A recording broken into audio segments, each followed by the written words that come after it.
You're in Saudi. I spoke to you on Thursday at the OPEC Plus meeting.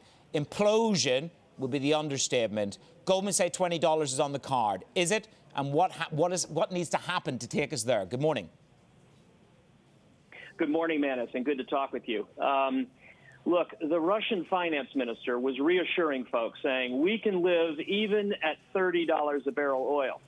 What I think he's going to learn is without a swing producer and given the demand contraction, we're headed to closer to $3 a barrel than 30.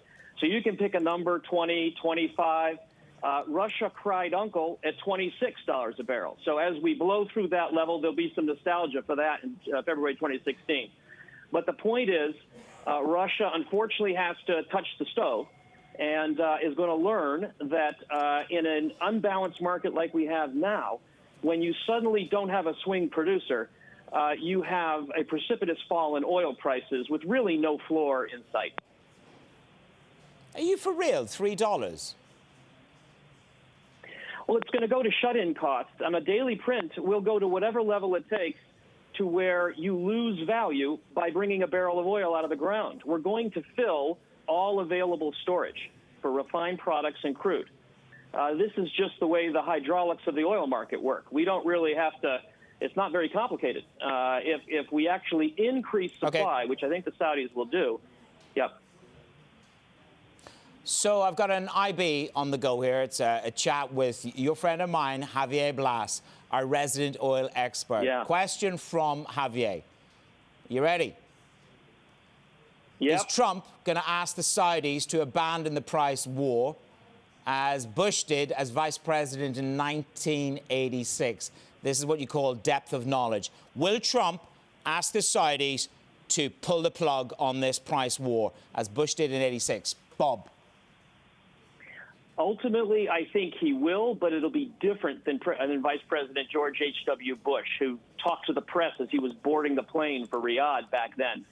I think the administration will do it more quietly and at much lower levels, because remember, the first feeling is going to be euphoria as gasoline prices drop. The economy is about to get a stimulus.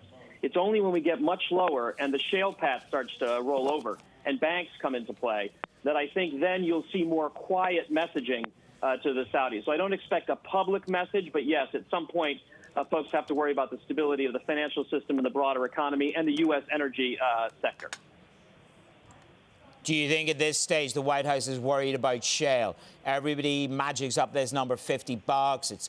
It's crater time for shale. If you go sub 50, well, we're sub 50 and counting this morning. The ramifications for shale, please, Mr. McNally. Yeah, they are very negative. I mean, let's remember, shale was already sort of under the weather coming into the year. And so most folks expected, including DOE, a sharp slowdown in shale growth. So this will only deliver a gut punch to a patient who is already quite sick. And yes, they're very worried about it. Texas is a very important state. Louisiana, important state. So and energy independence is something that is newfound and celebrated by the Trump administration.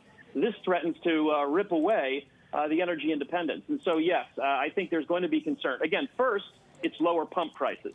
That everyone's going to enjoy. Okay. But as we go lower, this concern is going to grow.